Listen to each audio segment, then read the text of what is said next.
You should have 5 top people in your business like that. Hey, we played Yahtzee one night. I can't even remember. Yeah. Man. Oh, I love this story. I've told it 20 times to the agents of CH. Finley. You got no CH collar for the dog, Joe? What's going on? No CH. All right. No, well, we won't finish on the mistake. No, the old James Street was all insurance companies back when we were kids. Came up and he goes, I got a buddy. I want you to have breakfast with him.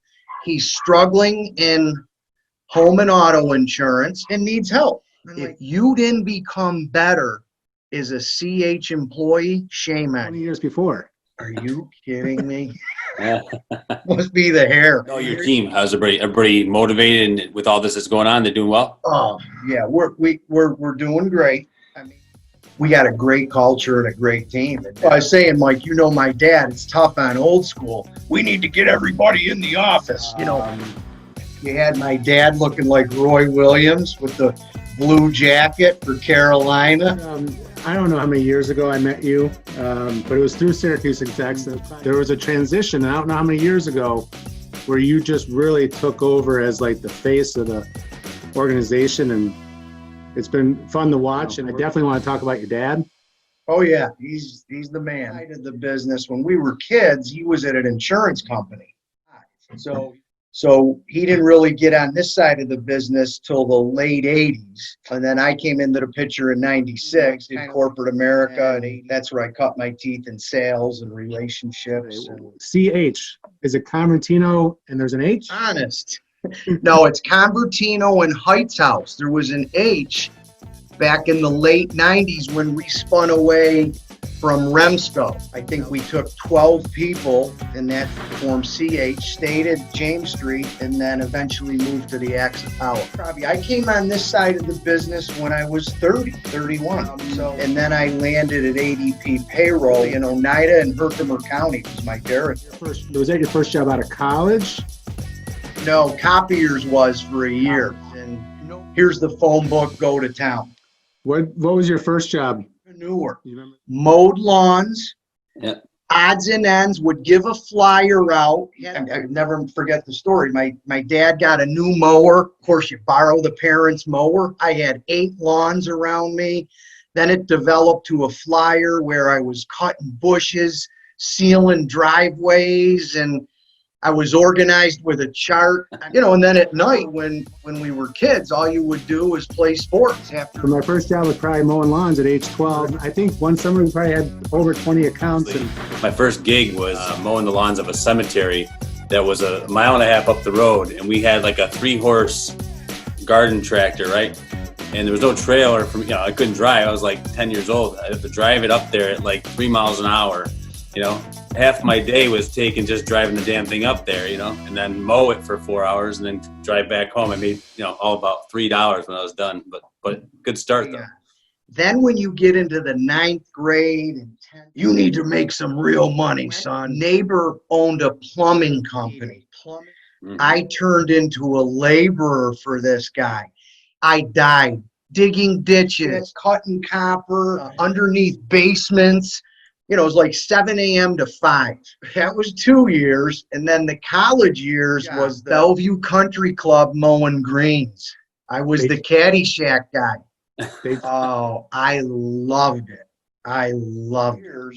And that's where I really kind of started picking up golf. And to have a labor job and a job that you're going to come home at the end of the summer and go, man, I got to get better in my grades because I don't necessarily want to work with my hands the rest of my life. But the other day when I spoke to you about coming on, I asked about your dad, and you said you put him in charge of something at the office for when you guys returned to work. Can you tell that story? So Senior comes back from Florida. He goes, I got to get in the office. It's just killing me. Tony and I go, Senior, why don't you just, you be the leader for the opening? Go ahead. So I gave him the nickname Dr. Fauci of CH. He's got people coming in measuring plexiglass. He bought the thermometer, wherever the hell he got that. We got the questions. We're ready to go. Meanwhile, no one's in yet. there's a lot of responsibility on the building owner for safety, communication, what happens in the lobby, do people walk in? So Joe, your dad was what flicked the switch for him to go out on his own? He ran underwriting, so the largest account they had moved to Atlanta. CFO in Atlanta said to the Wausau people, I will be dealing with Joe Convertino in Syracuse. And then one thing led to another, and he might have asked that guy, I'm thinking of doing this. What would you think? He goes, it's about damn time. Of course I would go with you. And that's how he got his feet in, and then brought that account to Remsco and then grew the division. It's all about relationships. You're not signing up for Wausau, you're signing up for Joe Convertino. And so it's old school, and it's okay, but you learn from that. And I think he's taught all of us that it is a relationship, and you got to take care of people. I truly believe you should have 5 top people in your business life next to your spouse, a banker, a CPA, an attorney, and your insurance agent. I believe in that. Trying to make insurance fun is what we're trying to do. Joe, I'm a student of a lot of different things, right? Business, and then all the subsets, marketing and networking. So I've been passionate about recently during this thing and really trying to, you asked me in the beginning, what have you been up to? And I said, just trying to be visible, right? So with that, man, I've been watching businesses for a long time. I knew of your business for a long time. I knew of you from just networking events and things like that. But in the way you're doing it, the quality, the variety, your balance. So I give you a lot of credit for spending the money and being willing to listen, and then implementing it. And it's super impressive. So we had an outside consultant come in, sit with our staff, the people we have working for us. I truly believe it's their own franchise within CH, not me. But be your own person, but leverage what we're doing. Peel the onion and go into this whole outline of branding, how we differ than local competitors. And it came down to service is off the charts. We're in your corner. I'll answer Mike's call at 11 at night. I could be at an SU game and a client hits a deer. Don't worry, we'll take care of it in the morning. You okay? Under the channel. And I haven't done it alone. I love the marketing side of the business. Okay? All these other companies outsource it.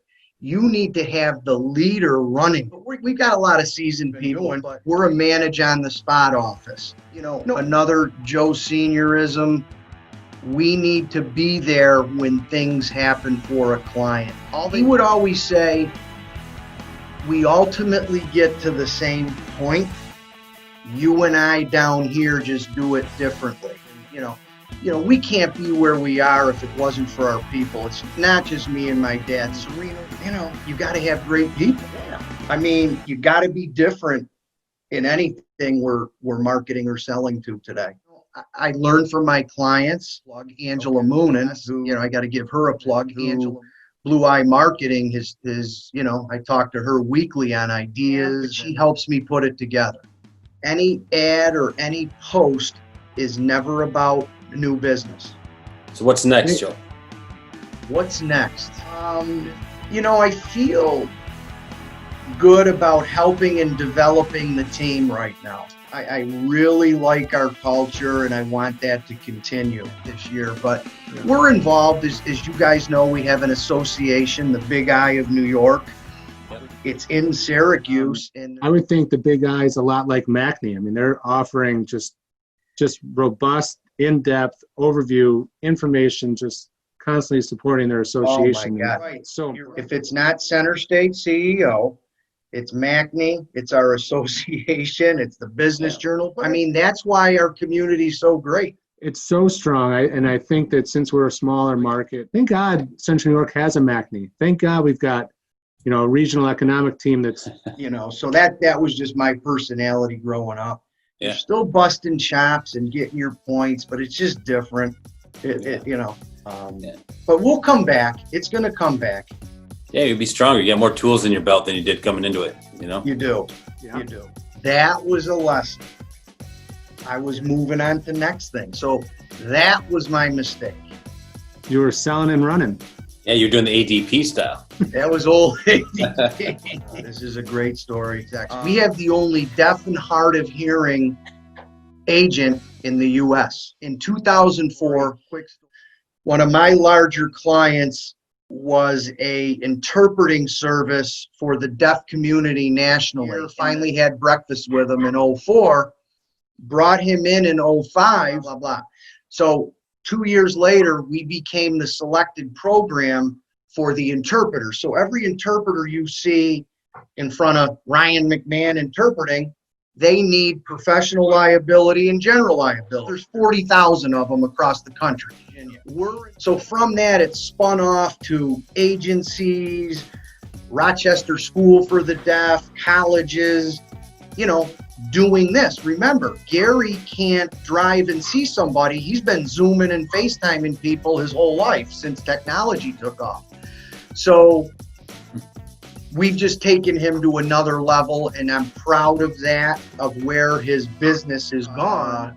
Survive and Thrive is with Gomez and Lisa. Tomorrow we have Vinny Lobdell. He's got an interesting story. They're thriving where most are surviving. What's up, Mr. Ward? What have you been up to? In front of customers, we're doing a mobile meeting platform. I think we're doing a 6-foot table, meet them wherever they want to meet. We'll come to their driveway, their parking lot to have a conversation until we get back in touch and see each other in the buildings and things like that. So that's awesome. Yeah, we have a software platform that helps manage all the HR data, and then we have payroll processing associated with that, time management, scheduling, all management of HR data. A lot of the same things that some of the bigger players are doing, but with more of a local touch on it. Are you national? So we can go pretty much anywhere because it's a software platform. Our focus right now is regionally, just for the sake of building the brand. So Cryomech, we're building a building for them, and the project is going great. There's a high demand for a couple of their components. They're having the manufacturer following social distancing measures, so they're working like around the clock. They're heavily involved. But do you want to do a couple shout outs to some volunteering, some charities that you and/or CH support? Yeah, very instrumental with the Joseph's House for Women for that. We're involved with David's Refuge, and then it hit home with the office, and we just created it to a point where we have a committee now. Kate Houck's been great, and it allowed the frontline people locally, instead of going home, get rooms on us. Okay. And I think the staff loves that stuff, guys. Now they're engaged more, and it's a great thing. You're not the first one to tell us that. We had probably 3 shows ago, Steve Mitchell from BME Company out of. Steve's great. Yeah, so his group very heavily involved. Their whole team. He said now the team is kind of taken over the charge, right? They're looking at what the next group they're going to be a part of. They've gotten on the boards of some of the groups. So I'm so glad you didn't have to do the Zoom with that thing on. To close though, I just want to say everybody be safe, right? Wear the masks. Just thank the community for us being in their corner. Appreciate you guys. You did a great job. Thank you for having me. Yeah, we appreciate your time. Joe, thanks for joining us, and tell your dad I said hello. And I will. And when we open up, you guys got to come in for a coffee. Absolutely. And you start. That's a hell of a note to end on. Yeah, you got it. We're going to talk to 5 o'clock.